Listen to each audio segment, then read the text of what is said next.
Even if evolution is true, even a very literal reading of Genesis, a very historical reading of Genesis, the early parts of Genesis, particularly in Adam and Eve, is just not in conflict with the scientific evidence. If it really is Genesis 1 happens first and then Genesis 2, then the teaching of Genesis actually is that there are people outside the garden. I think the teaching of Genesis is that there was death outside the garden. I think you have to do serious backflips to come to any sort of reading of Genesis that does not have death outside the garden.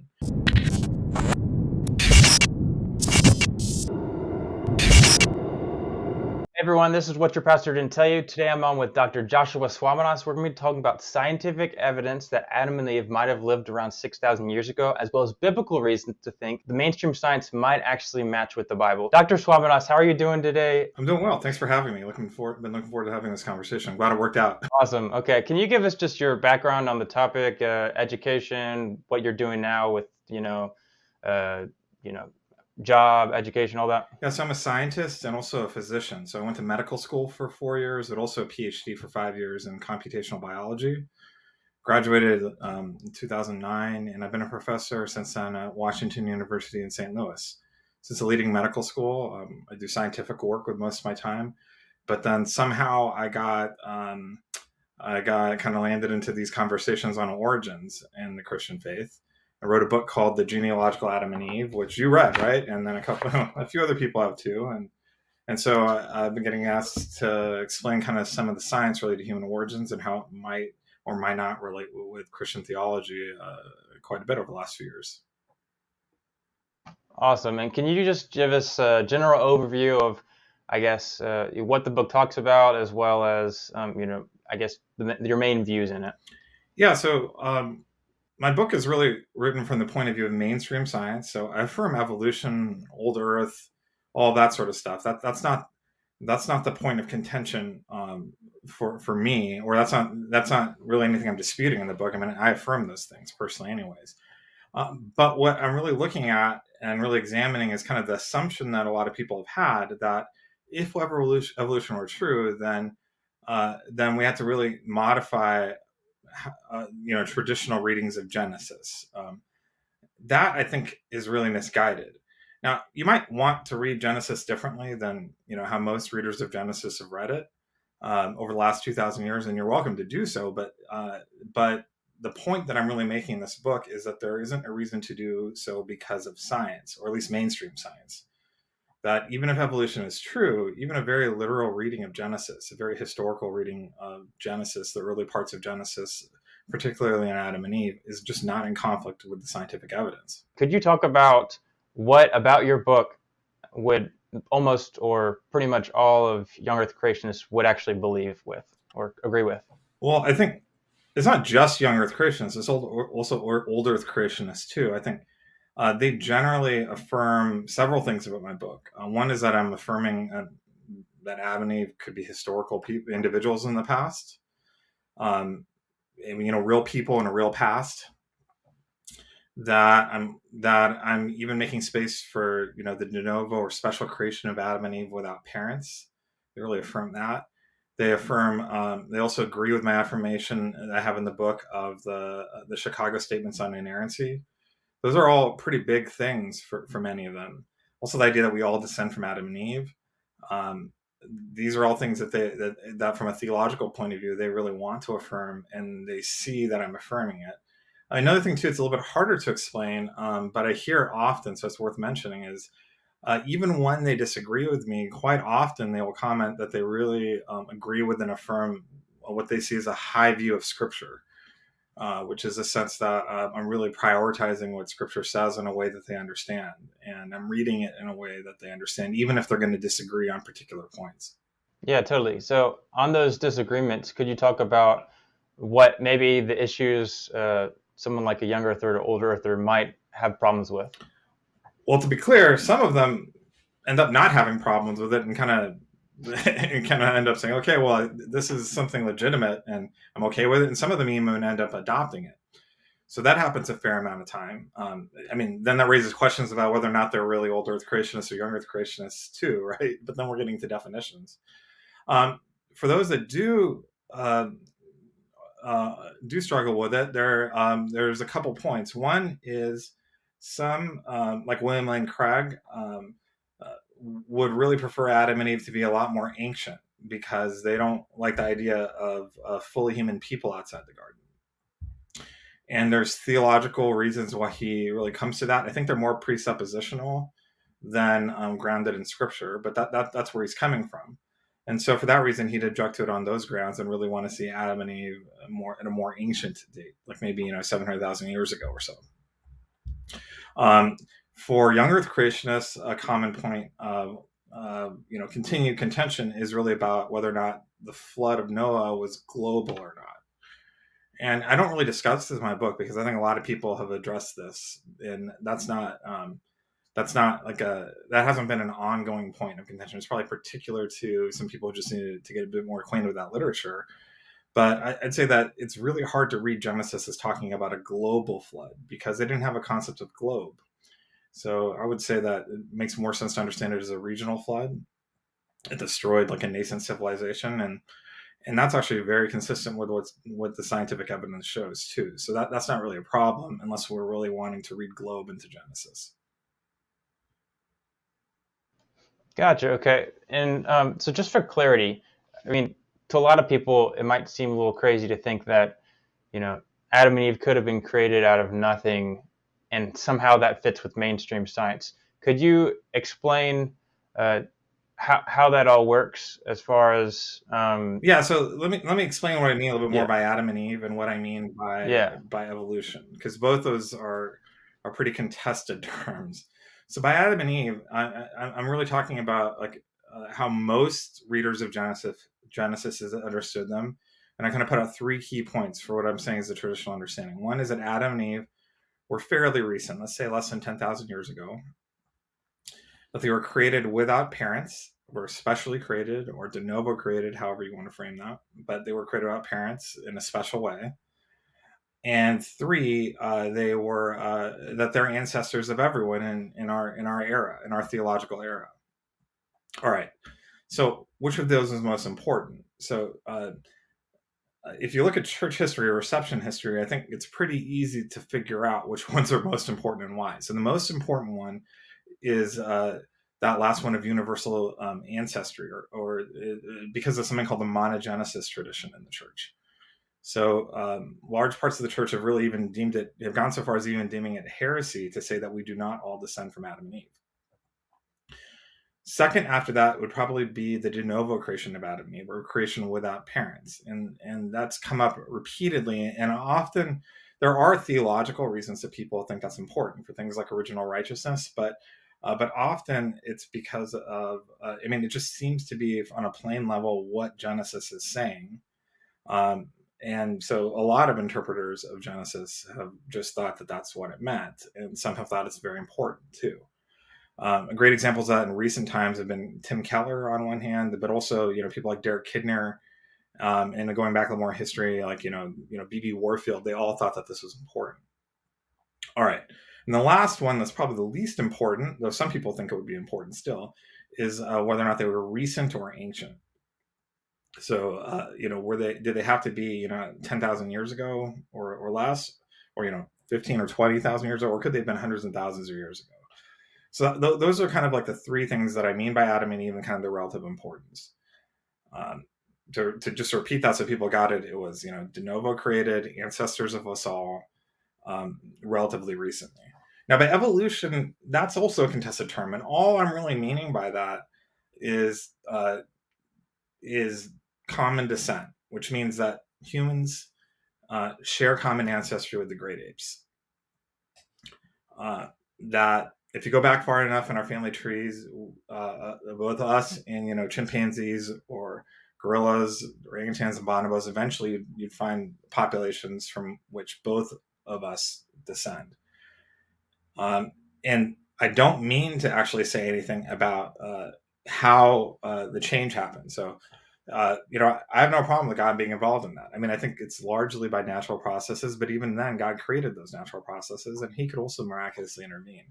But that's what I mean by evolution is common descent. And secondarily, this idea that our ancestral population, certainly within the last 100,000 years ago, was very large. Now, if you go back before that, it's not quite as clear, but certainly within the last 100,000 100,000 years, our ancestral population size was always large.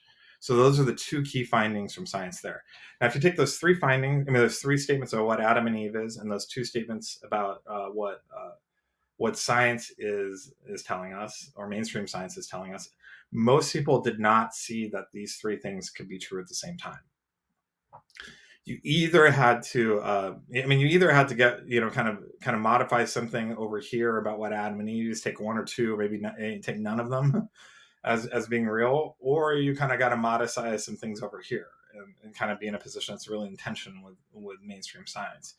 And the key point in my book is just that, whatever you think about how to read the Bible, even if you think the Bible, even if you're an atheist that thinks there's no legitimacy to Adam and Eve, or if you're or if you're a young Earth Creationist who doesn't really think there's any legitimacy to evolution, either way, the point is that these five things really can be true at the same time. You can have all those things. Those things are not in conflict.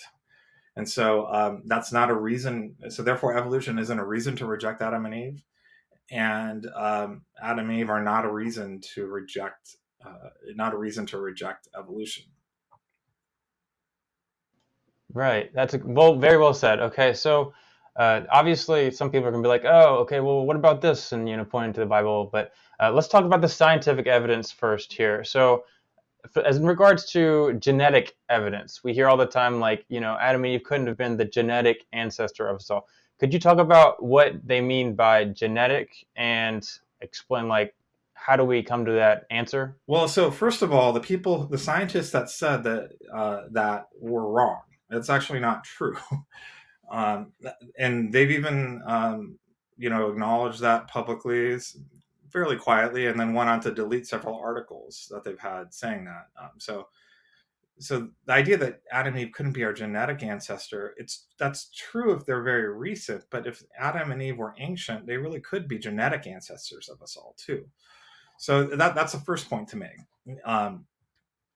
Secondly, we have to get to the sense, though, of what is genetic ancestry and contrast that with something called genealogical ancestry.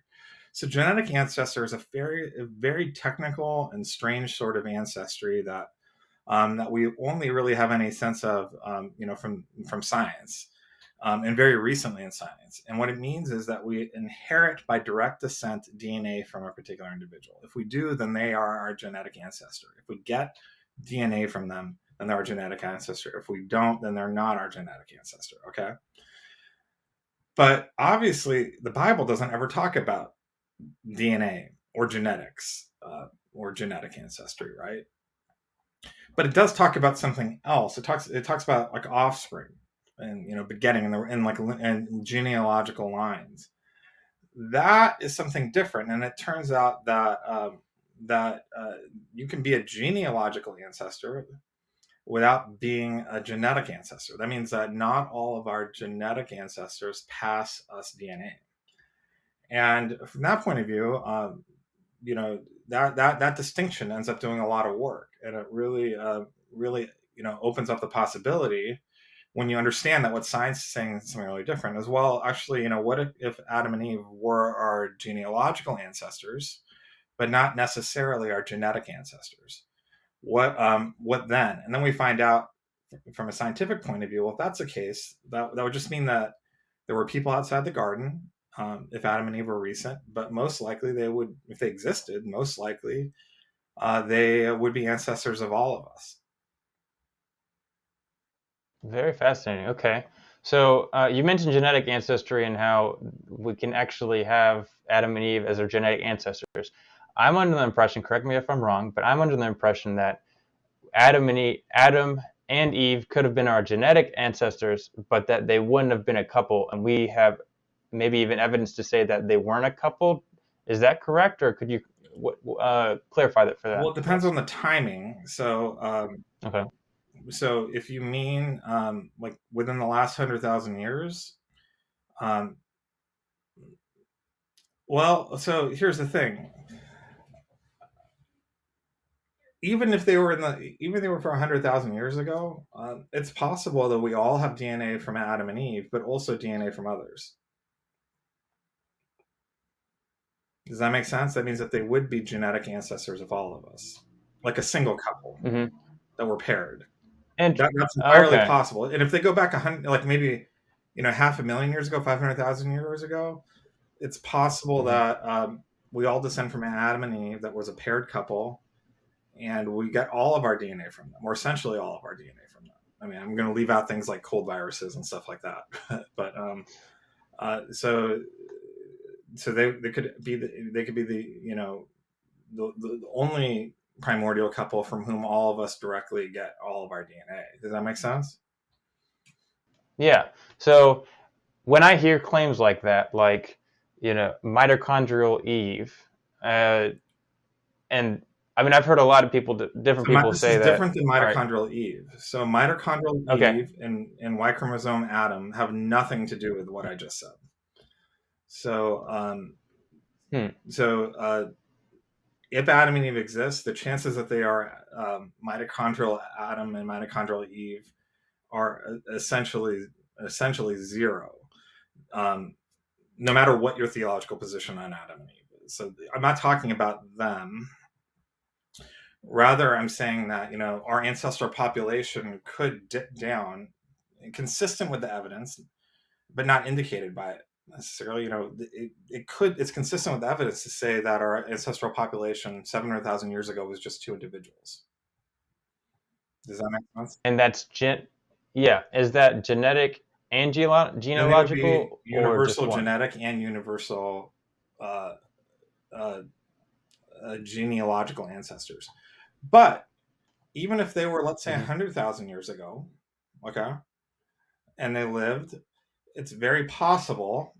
So I'm not talking about certainty right now. I'm just saying it's possible. There's no evidence against this, is a better way to put it. That Adam and Eve were a couple from whom all of us get DNA. All right. But also their children interbred with others, and we get DNA from some of those people outside the garden as well. So they would still be universal genetic ancestors, but we would also have DNA from other sources too. For example, Neanderthals or things like that. Right. Yeah, that makes sense. Okay. Yeah, that's very helpful. Okay, And so cool. and, you're All right, right. though, So, that some people said that that's impossible. Um, and I'm not sure exactly why they said that, because the evidence has never indicated that. I guess um, maybe just from my experience, maybe it's because Adam and Eve are kind of seen as the very first humans by a lot of people. So I mean that's what mitochondrial Eve was, right? No, it No. doesn't. So mitochondrial Eve just tells us the most recent universal coalescent. I know this sounds like very technical language because it is a very technical thing, Yeah. of mitochondrial DNA, but it doesn't tell us anything about the humanness or whether that individual is human or not, and or whether or not her ancestors were human or not. So human is a term that has a lot of different meanings, but where genetics kind of converges is really is very much a very different thing than whether or not those individuals are deemed human or not.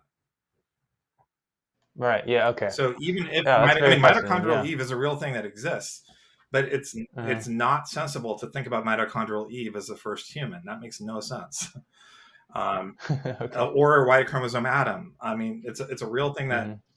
that that that's out there, but that doesn't mean that they're the Hmm. first human. That's something that makes no sense. and and just because they live there doesn't mean that there wasn't people that are more ancient that were the first humans, for example, or more recent that were the first humans, but more ancient the first humans that they got their DNA from, right? So, so I think what happened is that people really probably invested far too much theological significance on the size of our ancestral population, which is something that Scripture doesn't really say anything about. Even if you take like a Catholic view, kind of like what Bill Craig is doing, saying Adam and Eve are the very first humans, and we all descend from them genetically and genealogically, he still can't rule out whether or not Adam and Eve's descendants, from a theological point of view, can't rule out whether or not they interbred with others. And if they did, then um, then we would have a large ancestral population size at that time, and it's just a shrug. That's fine. That's not what the theologians are caring about.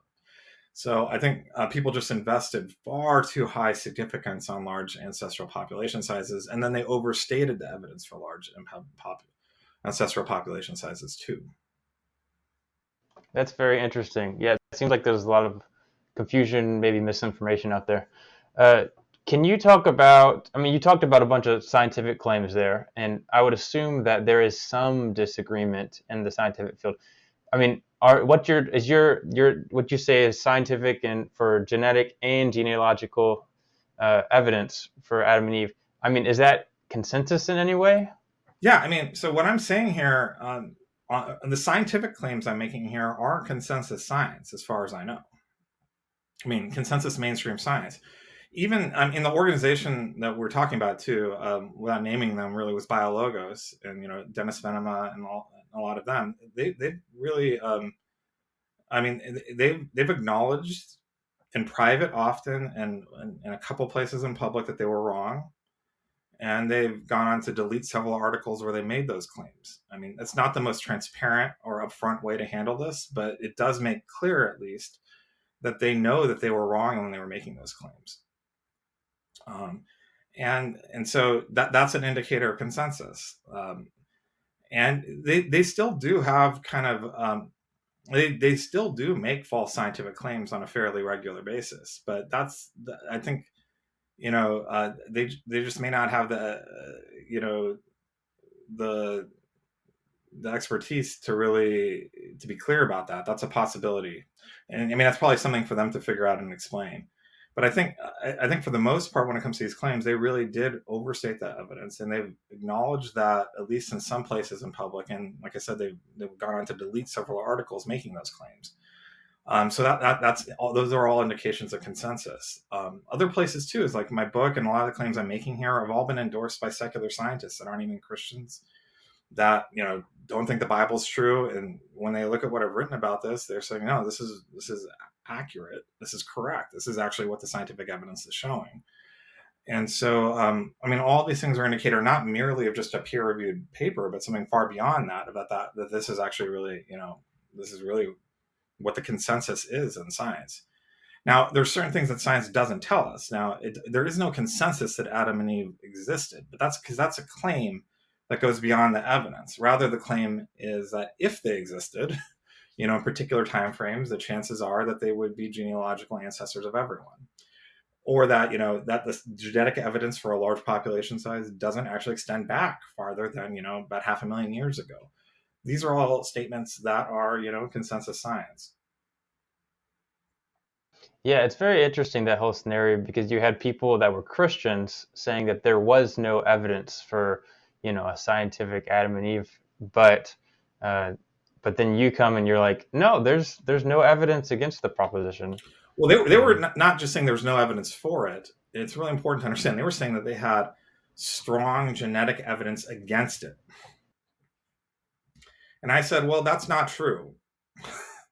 And you're right. It was Christians that were making this in the most strongest way. And part of it was, I mean, I think they had a pretty strong, theological agenda. Even though they were Christians, they really were wanting to really revise particular theological positions on Adam and Eve. And that was really important to them. So that was a big part of, their stated motivations in this. And, that's okay. I mean, I think we can have motivations based on theology, but that's not a good reason to misrepresent the science. And that's where I think that's where I ended up really differing from them and saying, well, fine, maybe you don't think Adam and Eve are important. I mean, other people disagree. That's okay, but you shouldn't claim that there's evidence against it if you can't actually produce the evidence. And when I asked them for that, they couldn't produce the evidence. gotcha. Okay, yeah. So in continuation here, so you said that there were humans outside the garden that the Bible might have been referring to. Can you, before we even talk about that, you have to be able to define human. Can you talk about uh, you know different views on that, and like how you think we should define human? Well, so one thing that's been doing a lot of work here is the distinction between genetics and genealogical. But the other thing that's been doing a lot of work is recognizing there's many different definitions of human, and multiple different definitions can be valid in different contexts. And what I'm saying is that the way we should define human for the purpose of the doctrine of monogenesis is as Adam and Eve and their descendants. That's a theological definition that has some deep roots in the history and also in the text of Genesis itself. I think the focus of Genesis and the focus of Romans is on Adam and Eve and their descendants. That's what it's talking about. It's not really talking about other people than that. And the key teaching of the doctrine of monogenesis is that group, Adam and Eve and their descendants, in our theological era, extend across the entire globe. That all of us, and let's say since 81 on, descend from Adam and Eve. Now, what about people who don't descend from Adam and Eve? The point of the doctrine of monogenesis is that there isn't anyone right now that doesn't descend from Adam and Eve. But in the distant past, I think it's a different question. And so there would be biological humans that wouldn't be definitionally human by that definition. But when we're starting to think about things like human rights and dignity and biology, that definition of Adam and Eve and their descendants isn't the right definition of human anyways. We could adopt different definitions to think about that. So, Adam and Eve's descendants interbreeding with a population outside, that wouldn't be beastiality or anything like that. That would just be, different people. And I mean, humans interbreeding. So that's not something that God would have a problem with. It's something that we should, look at and discuss. That's just what it is. They would be people that would have equal worth and dignity as us. And they'd be human by a different definition. And we would all be equally human in the sense that I gave before. So they'd be people who are, I would say that you can see them a little bit in certain parts of Genesis in the peripheral vision, but they're not really the focus of Scripture. They're not really referred to directly at any point. But they can exist without really impacting the doctrine of Genesis. So a place where that's come up too, and one way to test what I'm saying is by looking at reception history, or how people really understood Genesis. And people have commonly wondered about Cain's wife and wondered where she came from. And wondering if it came from a population of people that God had created outside the garden. And so that's one key example, but I go through several other examples in my book. And, from a textual point of view and also historical point of view, looking at the reasons why people wondered this, both from inside the text and outside. And I think those examples are great. I mean, they just show that, I'm not making that up, right? These have been the questions that Genesis have really raised about itself since, for thousands of years. And people have just seen them as part of the mystery of the text, that the text doesn't really clearly state, but there's an open-endedness to us that invites those questions and invites us to wonder. I think if Adam and Eve were recent, what science tells us is that, well, if they were recent, there really would have had to have been people outside there. So that constrains the mystery, kind of gives us insight into what was really going on out there. That's not in conflict with Genesis. It's just clarifying what people already wondered about Genesis from the beginning. Yeah, it's a very fascinating way to look at it. So you mentioned Cain and his wife, but in your book you also mentioned Genesis 1 and 2 and how they might actually hint or even teach that there was people outside the garden. Could you talk about that? Yeah, so it's common in our context for a whole bunch of historically contingent reasons for people to read Genesis 1 and 2 as recapitulatory, or, that Genesis 1 talks about the creation of everything, and then Genesis 2 goes back and tells us more what was going on day 6. It's a common way it's explained. So it kind of gives a more zoomed in account, focusing on Adam and Eve. But that is not how it's always been read. Many people have read it in a very, very different sort of way. They've read it as sequential, meaning that Genesis 1 happens, and maybe even Genesis 1 and 2 could be separated out too. So God creates everything, and then the Genesis 6 days happens, and then at a later point, Genesis 2 happens. This isn't that different, for example, what was in the Scofield Bible, which was very popular among fundamentalists for almost a century. And so by reading it sequentially that way, if that's what you're going to read it, when you get to Genesis 6, it talks about God creates mankind or humankind across the globe, male and female, in his image, and gives them dominion over all the beasts of the field, right? But Adam and Eve don't exist then. That's talking about humanity across the entire globe potentially, even though it doesn't have the word globe. But it says the God creates humanity, the male and female, in His image. Now, I want to point out the word in Hebrew is Adam, but that word can mean humanity, right? And I think it's being used anachronistically there to refer to humanity. And then in Genesis 2, at a later point, you kind of zoom in, and God creates an individual couple in Eden and Adon. I mean, sorry, on the Adamah, right? And He takes that Adam, and He places him in the garden, which is this particular space in the Adamah. And then He creates Eve. So this is a particular couple that are for a particular purpose. They're created, and they're in the garden, in communion and covenant with Him. Maybe the first humans ever in covenant with God. That's one possibility, right? And so if there is that distinction, then that would be the teaching. If it really is Genesis 1 happens first, and then Genesis 2, then the teaching of Genesis actually is that there are people outside the garden, because God created humanity, and then He created Adam and Eve in a particular place. That means that there were people outside. Yeah, what I find interesting in these discussions is that people typically have a bad understanding of how to grasp, different views. Like, it seems like for a lot of people, it's all right. You have to take this one view because all the evidence points that way, and that means that the other one's not even possible. And what you're saying is that whether it's possible, it's definitely possible. The way you make the argument, we don't have anything in the text to say that it definitely couldn't happen that way. And so what I want to point out is that maybe this isn't killer evidence that will say, oh yeah, that's definitely right, 100%. Although maybe it is for some people, but it definitely points in the direction that it is definitely possible. Any thoughts on that? Yeah, I would go further than that too. I'd say it shows that it's a possible reading, but also I've shown that this is also a very old reading of Genesis.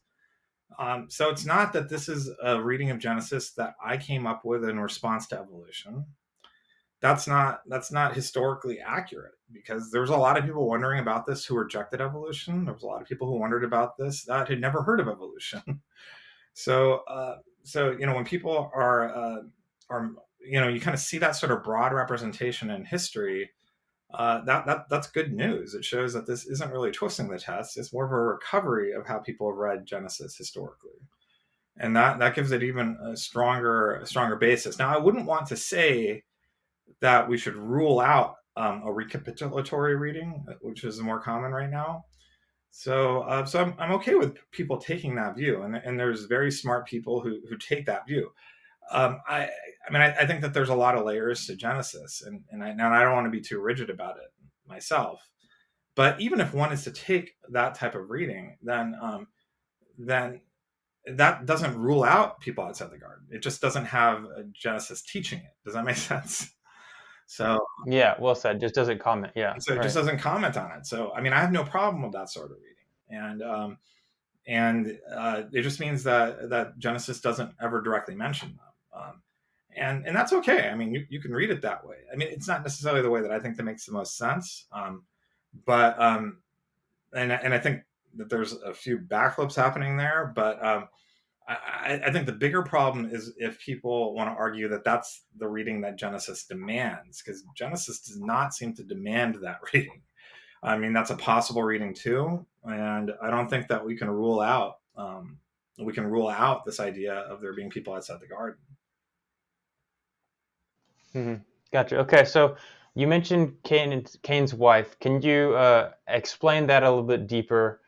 Get a little bit more background behind that, as well as maybe anything else in Genesis 4 that could point to maybe other people outside the garden. Yeah. So thanks a lot. So you read my book. I kind of explain this in depth. I think there's a lot here that it's very hard to read Genesis 4 and 5 as without people outside the garden. So to kind of put some of the key information on the table, remember Cain is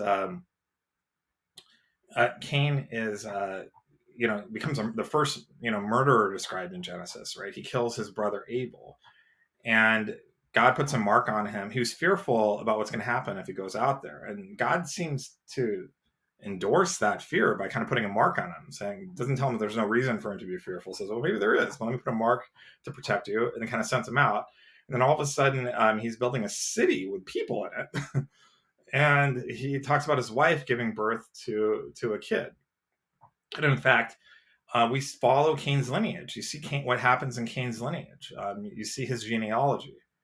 All right, so what happens on the other side of the story? Well, Seth is born to replace the Abel. It says that's what God did for Eve. Eve was really sad, and God made Seth to replace the son. And that's a weird statement because she'd lost two sons. She'd lost Abel and Cain. And so how does having another son replace them? I mean, that's not how we normally think about children. It makes sense if they're thinking about like a male heir, though. So if she was left without any heirs, then it makes sense why she needed another one to replace them. So maybe, she'd still have a special place in her heart for Abel and Cain, but Seth is at least filling that role of being the heir in the family. And following that role of being, if he was like the firstborn son, is really this idea that, with the firstborn son, they follow his lineage, Seth's lineage. So you see, Abel has no lineage. He was the firstborn, but there's no lineage for him. Cain was the secondborn, and we follow his lineage because he's the oldest son that actually produces children. And then Seth, we follow his lineage because he was the oldest son that was the rightful heir that wasn't kicked out, right? And we follow his lineage. All of that reasoning falls apart if there were other people. There have been lots and lots of children before Abel, Cain, and Seth. Because why aren't we following their lineages? Why all of a sudden are we not following the first sons, but we're following like the 20th and 30th sons? That doesn't make any sense. At least it doesn't make sense to me. So I think that story, and also, where did the people come from Cain's city? It all makes sense if there was just really people outside the garden, and his wife wasn't his sister, it wasn't incest, it was just someone that he found outside the garden. I mean, another point along these lines, which I didn't describe in depth in my book, but I certainly have thought it, and I know there's definitely some theologians out there that are working on projects looking into this more closely. Is in a Jewish context where Genesis is received, the idea of incest. I mean, it's in the Levitic law, of course, but it would have been really unthinkable. I believe for them. I mean, they had a very strong taboo against incest. And there isn't really language in Leviticus that really temporally binds it in any sort of way. I mean, the idea of like the prototypical family just being defined by incest is just hard for me to put my head around, and I think it would have been very hard in a Jewish context to read Genesis that way too. So, there's more work to be done on that I have not done, and other theologians may. But I think even that is, evidence that kind of points to having you want to read this as if there's people outside the garden. Yeah, that one really, really hits me because it's like, why in the world would God condemn incest later, but then he would create a world where it was required? Yeah, well, the way how people explain it is they'll just say, "Oh, because incest, create genetic problems now, but they didn't have that problem earlier, so it wasn't that way." But there isn't any indication of that reasoning in the condemnations of incest. And I think incest is wrong, even if no children are produced. In my view, it really distorts what's supposed to be brotherly and sisterly relationships, right? Or fatherly and daughterly, or motherly and and son sorts of relationships, into being something that they are really not supposed to be. in a much more fundamental sort of way than I mean, even if there are no children produced, and even if all the children produced are entirely genetically whole, that doesn't make incest okay. There's like a profound distortion of God's intended sort of familial relationships, I think. Yeah. So, to continue, you talk of your book that this was kind of a bit eye-opening for me, and I've read a lot on the topic. So, Genesis 6, you say that that could be a good reason to think that there were other people outside the garden. Could you talk about that? Yeah, so there's different views of reading Genesis 6. So we're talking about the Nephilim. So the first preface I'll give is I don't think that any of us should have strong confidence in what Genesis 6 teaches. Now, there are some people who will strongly disagree with me, like Michael Heiser, and that's okay. I think that we can be open to different ways of reading that. But I'd say is that, objectively speaking, once again, if you look at reception history on Genesis 6 and how people have read it, it's been very common to read it as teaching that Adam and Eve's lineage is interbreeding with some other group, whether that be people or whether that be angels, just some other group that's reproductively compatible with them. And it's not really desirable in that case in Genesis 6. So what I suggest is one possible reading is that this is kind of hinging on distinct usage of the word Yahweh and Elohim in Genesis 1 and 2. Genesis 1 says Elohim created them male and female in the image of God. And then in Genesis 2, it talks about Yahweh creating Adam and Eve. So there's a difference in the titles, right? And what it says is that the sons of Elohim came down and bred with, and laid with the daughters of Adam. That's what it is in a more literal sort of translation. So one way to read that is that the people outside the garden created by Elohim. By the way, I mean, I'm a Trinitarian, right? So it's all one God that created them, right? But I think the difference in names is important. I mean, I think it's evocative of something. I think it's saying that the Genesis 1 people ended up interbreeding with the fallen line of Adam, which wasn't what God wanted, because that fallen line. I mean, that line of Adam was fallen, is what I would say, and that God didn't want that to happen, and that's maybe even how the people outside the garden end up falling. Is how you could read that. So that's kind of based on a fairly literal reading. Now, some scholars are not going to like this and they're going to disagree with it, and that's okay because nothing of what I'm really saying hinges on it. But I'm saying these are examples of sorts of readings that are once again very evocative of people outside the garden. That one I said I don't actually see in reception history as much, and part of that is people didn't have the Hebrew text laying in front of them as they were going through this often, right? But I think when you look at the Hebrew, I think that does seem to be one interpretation that's in play. But it's been also very common for people to read that as the sons of God being a reference to, or the sons of Elohim is not being a reference to human people, but to angels.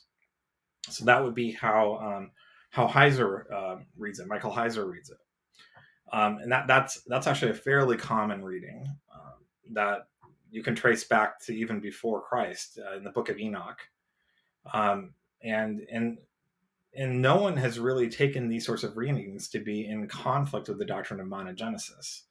And that's a key point I make. And what that means is that even for those that really didn't believe that there were people outside the garden, there was questions in the past, and interbreeding between Adam and Eve's lineage and others wasn't actually seen to be in conflict with the doctrine of monogenesis. Very fascinating, and something you pointed out, which is very true. Most of the early church fathers didn't even know Hebrew, so I mean, if you have a text that doesn't dive into the original meaning, it's like, well, of course you're gonna miss stuff. Yeah. Yeah, absolutely. So you point out one other one, which was very fascinating to me as well. You talk about that maybe Genesis 1 to 11, while it talks about specific people, that it actually might refer to a whole generalization of all people. Could you talk about that view and how it might give evidence for the idea that there were people outside the garden? Yeah, so one puzzling thing for me when I was reading Genesis as a kid is that, I'm from India, right? Like my family's from India. I was born there. And, you kind of see the Table of Nations. And I got excited about that, reading it. And I started to kind of say, okay, so where did the people come from, Adam and Eve, that, made India and all that? What's happened? And then you kind of read through it and you realize, wait a minute, there's no mention of India. That kind of struck out to me, right? Now, of course, if you live in Australia, you won't see any reference to Australia. If you're a Native American or indigenous person, and indigenous people or First Peoples group from America, you won't see any reference to America either. If you're Chinese, you won't see any reference to China. And if and that's puzzling. Okay, to start out with. Now, the first way to resolve that is realize, well, the Genesis authors actually probably had no knowledge of Australia or the Americas. Okay, so that would explain why those aren't mentioned. So maybe that's what's going on there. But that doesn't work for India because it turns out that we have very good evidence that people in the Middle East, when Genesis is being written, and even long before then, certainly knew about the Indus Valley. There was trade between the Indus Valley and in the Middle East, going back thousands of years. And so they don't mention anyone in the Indus Valley, though, which I think is interesting. I mean, it seems like what's going on with the Table of Nations is that they're really just talking about their neighbors, their close neighbors. They're saying that Adam gave rise to the Israelite people, but also all of their neighbors. But because they did know about the Indus Valley, that exclusion, I think, is relevant.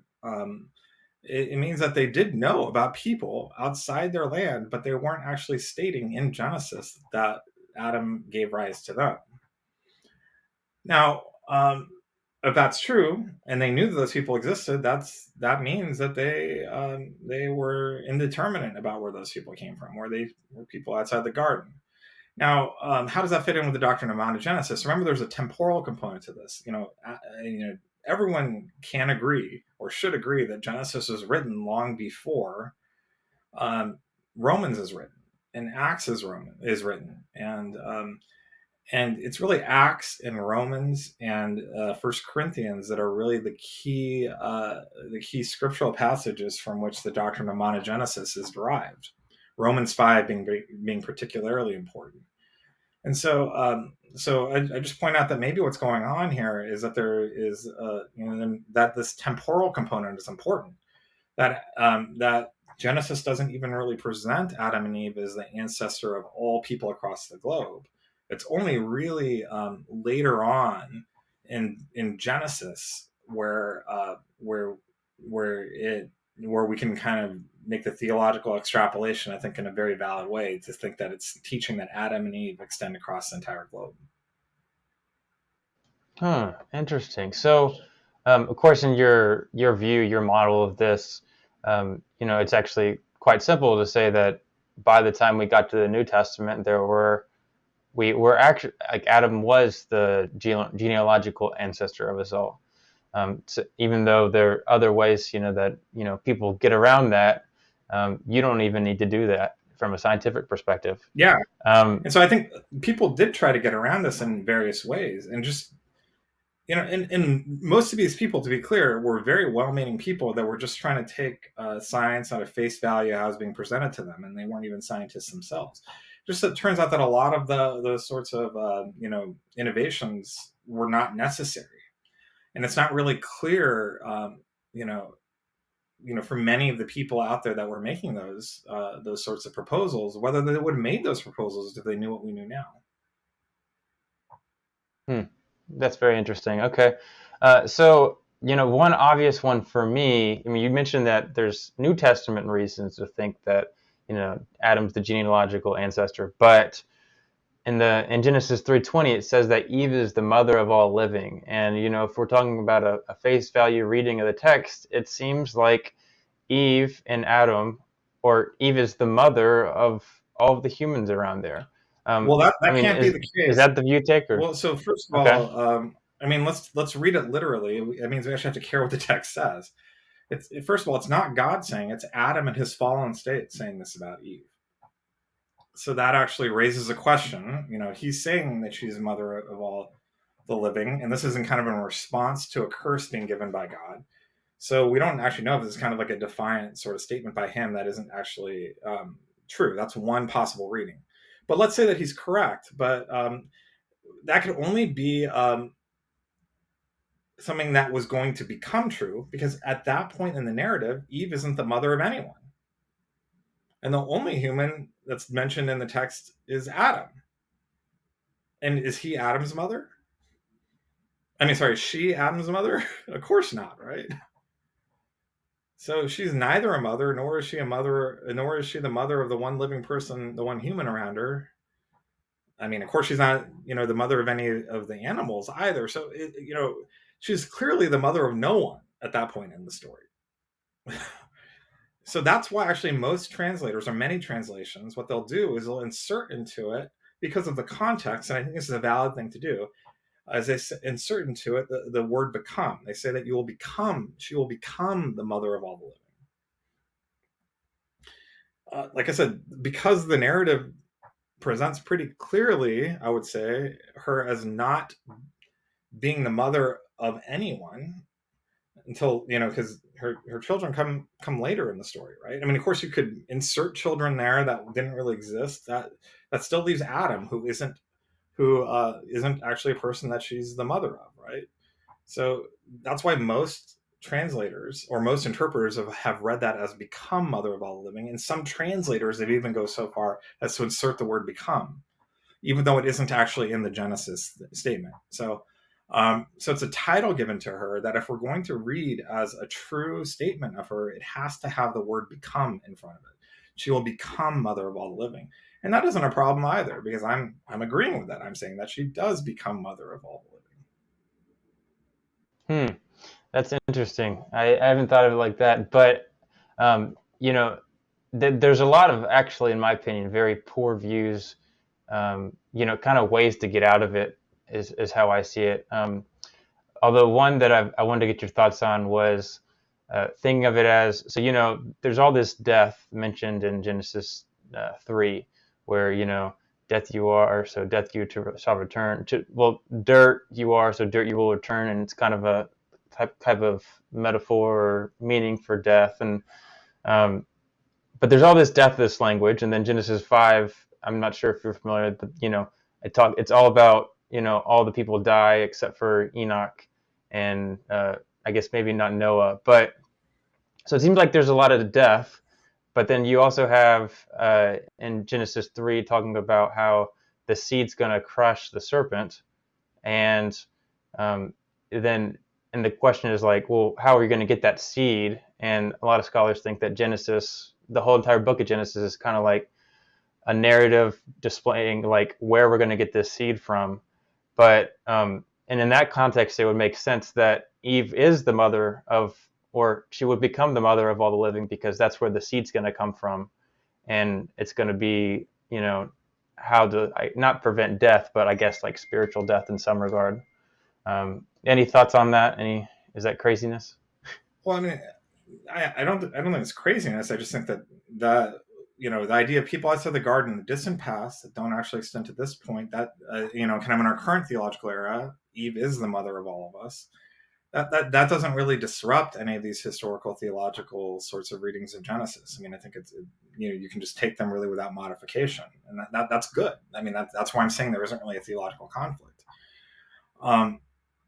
So I do think that there is kind of that weird statement that there will be a seed there that kind of gives rise to something that crushes the serpent's head.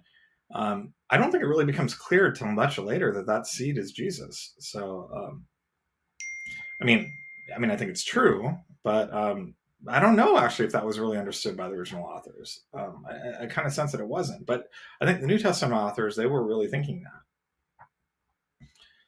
Yeah, totally. And it's not really clear, though, too, from that. Well, I mean, so this idea of Eve being the mother of all living historically hasn't been the place where the doctrine of monogenesis has really hinged. It's been more on Romans. So Paul doesn't even really refer to that in Romans. And so, and the purpose of Romans is important here too, right? He's, one of the fundamental questions he's really wrestling with and making his case for is against the Judaizers, and claiming that Jesus died for people who are Gentiles too, in their Gentile state, such that they don't have to become Jewish to follow Jesus. He died for Gentiles too, right? And he wasn't talking about Neanderthals. He wasn't talking about people in the distant past. He's talking about the people right in front of him, right there. That the Judaizers wanted to turn into Jews before they could follow Jesus, right? And it's really in that context that he seems to be referring in Romans 5 to universal descent from Adam and Eve, saying that the Gentiles really are kind of impacted by the same problem that Jesus is fixing.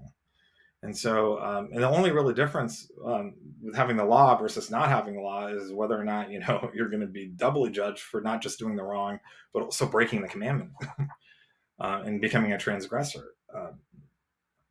But really, the way I read Genesis 5, he's talking about the first transgression enters the world through Adam, because he's the first one who's been given the law. And so, with that sort of reading, you kind of walk away with kind of recognizing that it's not actually a problem if there's people outside the garden in the distant past, but maybe it is really important for Paul's understanding and Paul's teaching in Romans, that and which gets picked up once again by the monogenesis tradition of the church, that we all descend from Adam and Eve, and that's how Adam is our proper representative. And that's how Adam's sin comes to affect all of us, at least one of the ways that it comes to affect all of us. So, so that's why Adam and Eve has been kind of a pretty big theological stumbling block for a lot of people, or evolution has been very difficult.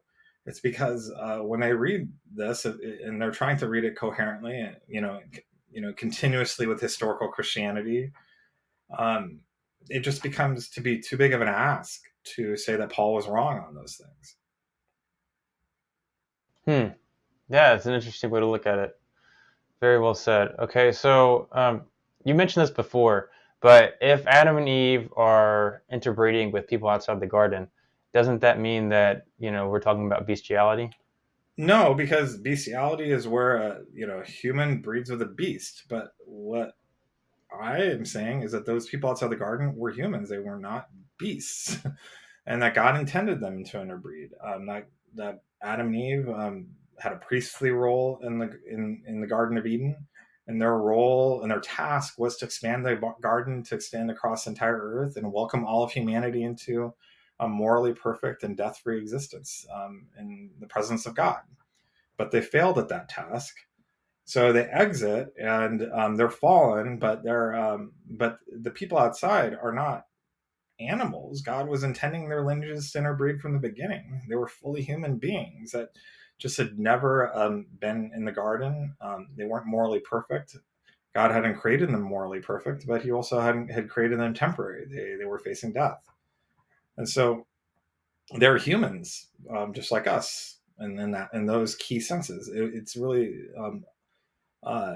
unsensible to think about it as bestiality. Yeah, that makes a lot of sense. Okay, so another thing that people have objected with is it makes us question, like, these other people, are they in the image of God? Because it seems like if this only specific group is created in the image of God, then what does that mean about everyone else? Well, if you read Genesis 1 and Genesis 2 sequentially, then those people outside the garden are in the image of God too. Because God created everyone across the globe in the image of God. And then he created Adam and Eve, who were in the image of God too, but they weren't the only ones in the image of God. So that kind of obviates the question. Now, some people don't read Genesis that way, and they think that Adam and Eve were the first in the image of God, and their descendants were the only ones in the image of God. But if you understand that as not a statement of capacity or biological kind, but merely as a statement of vocation. So they were the first that were in that priestly covenant with God, and there was a particular calling or role to which God appointed everyone in their lineage that he did not appoint the people outside. that's not really any different than talking about Jews versus Gentiles. So there's not a reason to have a problem with that. That's not beastiality either. It's not really talking about worth and dignity. It's just rather saying that they had a particular special role in creation. Now, I don't think that makes the most sense to me, but that's what some people have said. I mean, others have gone other directions with it too that will raise those concerns. So, in Andrew Locke's book, he proposes the idea that that the people outside were fully rational beings, but they didn't necessarily have the same capacities for religious modes of worship and thought. Um, I mean, that's possible. And so the people inside and outside, they're both human, but they do have different abilities and capacities. And so is that bestiality? I still wouldn't say it is, because it's not bestiality the way we think about it now, because none of the animals around us right now have rational souls, right? Or have fully human minds, except for they just can't, worship. I mean, and in that sense, you still have to kind of wonder if is that really any different than, a Christian marrying or a religious person marrying an atheist. I mean, to call that atheist would be a real. I mean, sorry, to call that bestiality, I think would be a major problem. I mean, um, I just don't think that that's the right categories to think about this in. I mean, if you look at the prohibitions in the context of the bestiality prohibitions, I mean, in a lot of ancient cultures, it's part of temple worship to have sex with animals, and part of it is that they conceived of many of the gods as being half animal, half human, and so this is kind of a way of kind of possibly ushering in like the appearance of a god, like in a half human, half animal form, and that's prohibited for many reasons. Part of it, though, too, is that I think we can be very certain that in no case did these beast human unions give rise to a child, much less a divine child that was half human, half beast. That just never happened. That's not possible, right? And so, in that context, I mean, aside from all the ick factor associated with it and the taboos that we have around it, it's important to keep in mind how what they meant by bestiality is very different than what we meant by it. I mean, this is something that was actually happening in their context, in the context of actually worship, pagan worship. And so these prohibitions against it are not merely about the taboo of it's gross for a beast and a human to have sex, though that is certainly I would agree with. On a personal level, it's also making a statement about that type of a conception of who the gods are, and whether or not we can actually bring them into the existence in this world, and whether or not that should be part of worship. All of that is kind of wrapped up in these prohibitions against bestiality. And none of that reasoning really applies when we're talking about people outside the garden. Yeah.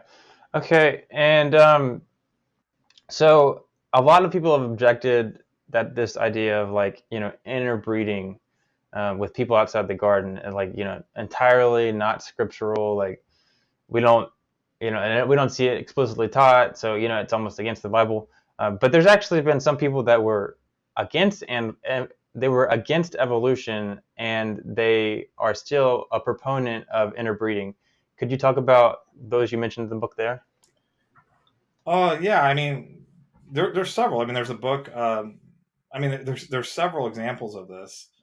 I'm blanking on the name of one of the books actually right now that came out from an older creationist who basically took the sequential reading and was really convinced that's what it taught. I mean, he thought that God created humans out in the distant past, um, not by evolution, but directly created them. But then Adam and Eve were created later, and that's just how he read it.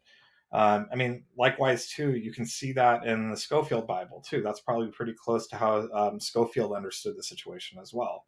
Like God created Adam, I mean, people across the globe, but then He creates Adam and Eve at a particular time. Um, there's no indication that Schofield affirmed evolution, but there's pretty good reason to think that he thought that there were people outside the garden. Another person too would be Derek Kidner. So he's often pointed to as an advocate of evolutionary creation, but that's not really accurate. So he's a pretty famous guy who wrote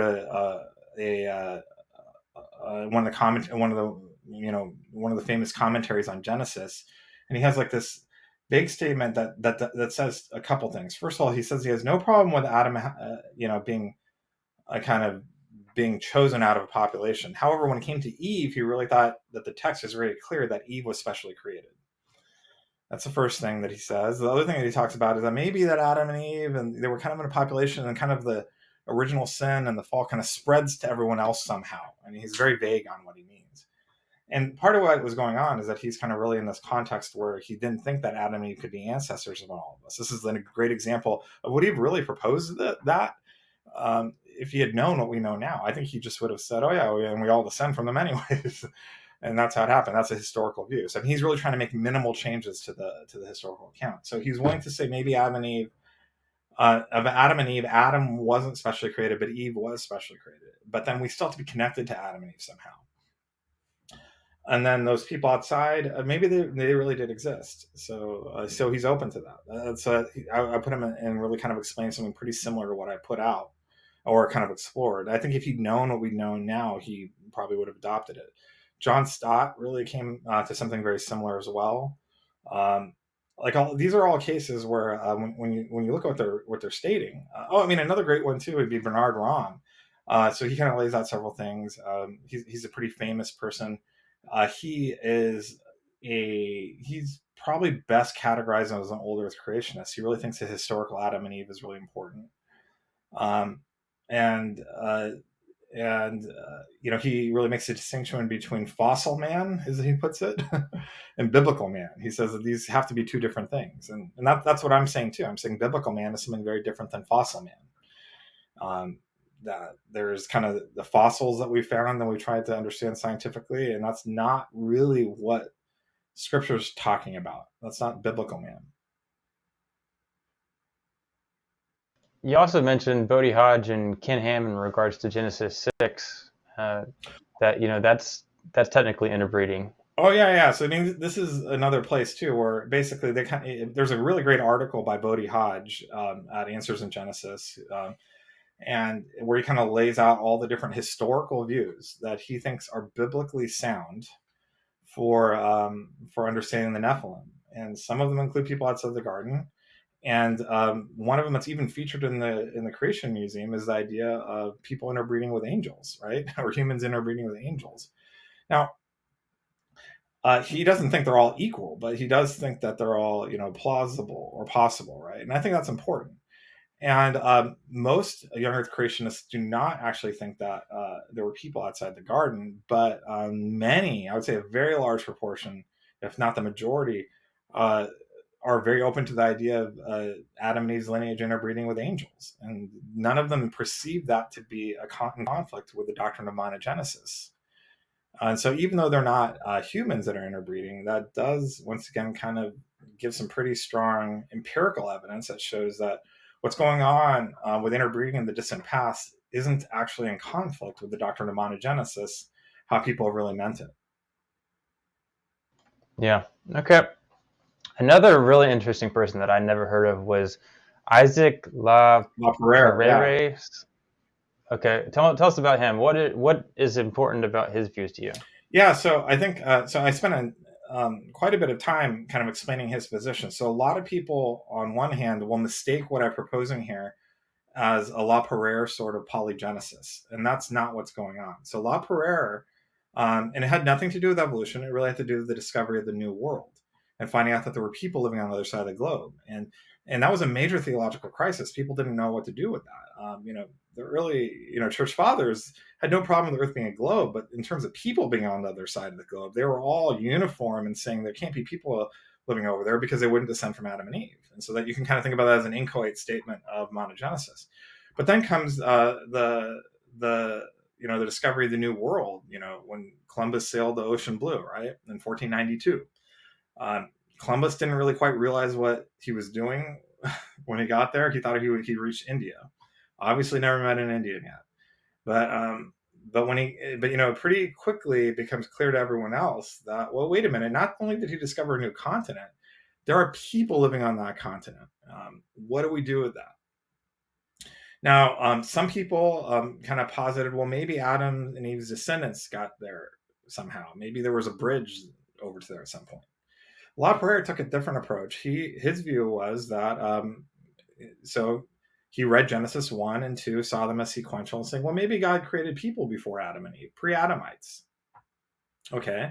And so maybe that's where those people across the globe come from. They don't descend from Adam and Eve. They're co-Adamites. And so those co-Adamites that still exist in this day, they come from pre-Adamites. That's what his idea was. And that was rejected by a large portion of the church as heretical, and it was called, that's where the doctrine of monogenesis really rises. The doctrine of monogenesis says basically those people on the other side of the globe, they're not co-Adamites. They're descendants of Adam and Eve too. So pre-Adamites are not a valid explanation of co-Adamites. So I think LaPrere was actually right about quite a bit, but wrong about something really important. I think his reading of Genesis 1 and 2 makes some good sense. I think his reading of Romans 5 makes some good sense. However, he was wrong in his founding assumption that in our current era that we don't all descend from Adam and Eve. He was wrong to think that the people over there in the Americas don't descend from Adam and Eve, that they were co-Adamites. He was wrong about that. So I think if you kind of modify that position in that pretty dramatic way, that resolves the fight that he was having with everyone else about monogenesis, right? And I think it kind of shows how it shows basically what the distinction is between what I've been saying and what and his sort of polygenesis. And polygenesis in that sense was really rejected by a large part of the church. And if pre-Adamites entail co-Adamites, pre-Adamites have also been rejected. But what I've really shown is that, well, even if there were pre-Adamites, well, then we would still expect that we all descend from Adam and Eve in our current era. So that's not really in conflict with the doctrine of monogenesis. Now, I'm also echoing other theologians too, people like Kenneth Kemp, who's a Catholic theologian, and also others such as Andrew Locke, who had made the same point before, and several others. So I don't want to say this is a particularly new point, but I think the history of LaPrere's polygenesis is really critical context to understanding what the doctrine of monogenesis is and what the actual conflict has been. Yeah, well said. Okay, thank you for that. Now, this is going to be a big one. Not sure how long this will take, but we only have about one or two questions left. Death before the fall. So, I mean, you got the whole, genealogical Adam and Eve part, but it seems to a lot of people that there's no death before Adam and Eve sin. Like, I mean, is that a position you would hold? I mean, that seems to contradict with what we see from, mainstream science in regards to evolution and death before that. So can you talk about that? Yeah, so what I would say is, I do make some stronger statements here because I have stronger beliefs here, because I think scripture is actually a lot clearer here. I think the teaching of Genesis is that there was death outside the garden. And I think you get that from Genesis 3. I think you have to do serious backflips to come to any sort of reading of Genesis that has death, that does not have death outside the garden. The reason why is that Adam and Eve are condemned to die. And the way how that death comes, it explains exactly how. In Genesis 3, it says they're going to be taken out of the garden so they'll no longer have access to the tree of life. And so what does that mean? It means that there was death outside the garden because they didn't have access to the tree of life, especially because now there's like that angel there with the big sword preventing them from coming in. So if you're going to read Genesis in a literal way, it's very hard to come away with anything other than saying that there was death outside the garden. Now you add to that what the church fathers thought about this. A large number of the church fathers, including Augustine, thought that there was certainly animal death before the fall. And they thought it was a patently ridiculous idea to think that God made predators without thinking they would be killing animals, and they were certain that God made, for example, lions in the past, and that wasn't merely a product of the fall, that there's predatory behavior. They just they had no time for that sort of idea. They thought it was nonsense.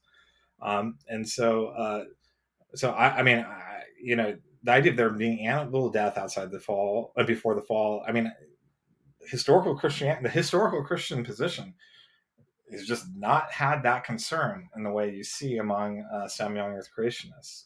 And that has a much more recent origin in Seventh-day Adventism, Many of whom are vegetarian for this reason too. At least they're consistent on that point in the last 150 years, right? But there's really no reason to think any of us are bound to a teaching that's outside of Scripture, and is like blatantly in contradiction with how most church fathers actually read Genesis. Um, so that's just really not where I would go with it. Now, what about human death before the fall? Well, it depends what you mean by human. So if we're talking about Adam and Eve and their descendants, well, there was no human death before the fall because all of Adam and Eve and their descendants were inside the garden. So there was no human death before the fall. Now, if you mean the people outside the garden, well, I think the teaching of Genesis is that if there were people outside the garden, they were facing death. So, and I think that's a question that's kind of left open-ended for all the reasons we talked about before. But if they're outside the garden, they don't have access to the tree of life, then they're facing death. So, I just don't think that these are really problems with Genesis or historical Christianity, though they are a challenge for people who've really taken on this theological view from Seventh Day Adventism, which is fairly common among young Earth creationists, even though it's not found in Scripture. Wow, that's not the approach I was expecting. So you're very strong on that. That's interesting. Okay, What so approach were you expecting? That I was going to maybe talk about spiritualism for oh, a second?